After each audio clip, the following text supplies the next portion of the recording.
For Indonesia, relations with rival superpowers like China and the United States have always been a balancing act.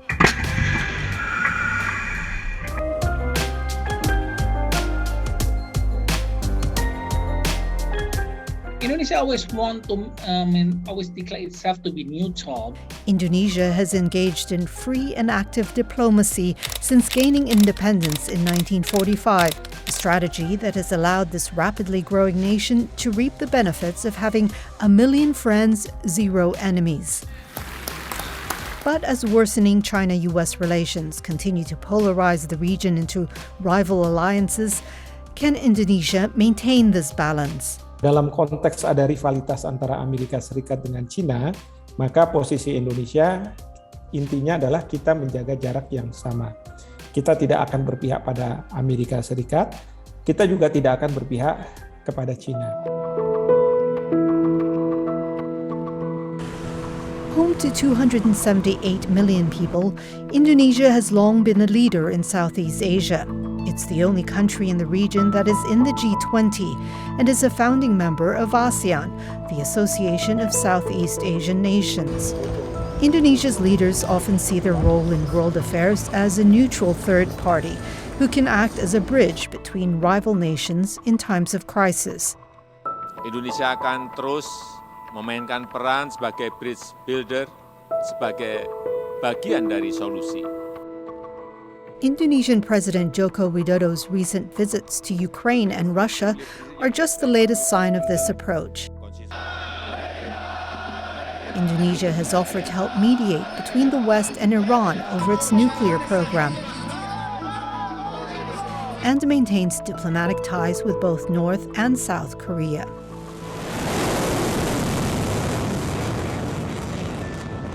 Its relationship with China and the U.S. is a similar balancing act. To see what this looks like, you only need to look at 2 places, Bandung and Batam.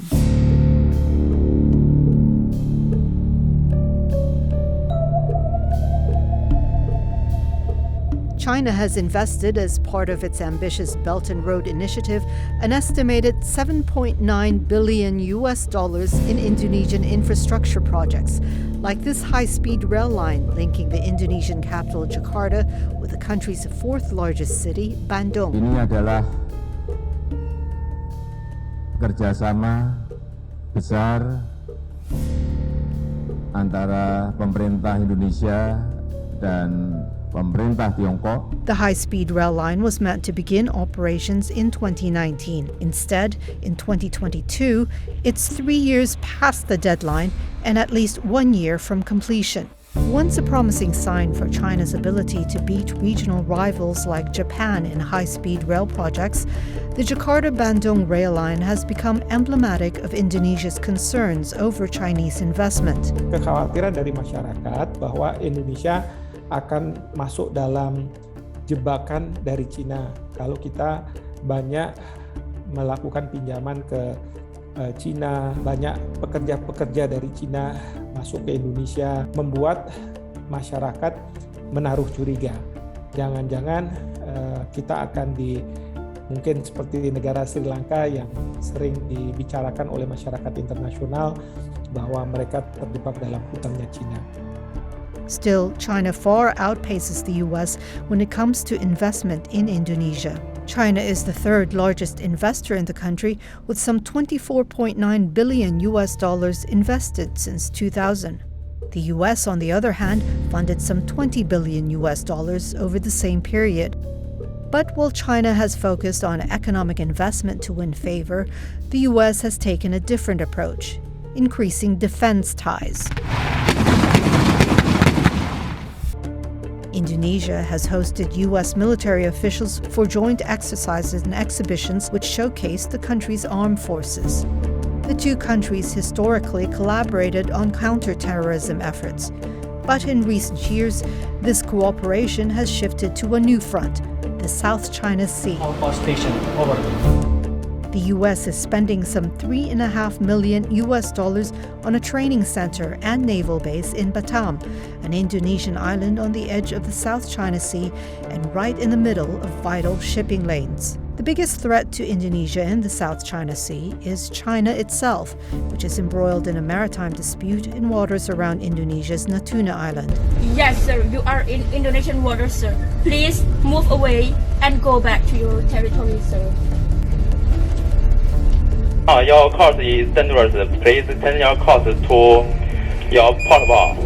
It keeps causing problems with its 9-dash line. So there's just a lot of problem of grudges from Indonesia toward China.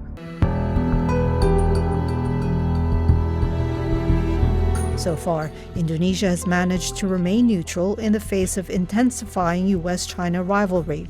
We'll also stand by our friends as they uphold their rights. And that's especially important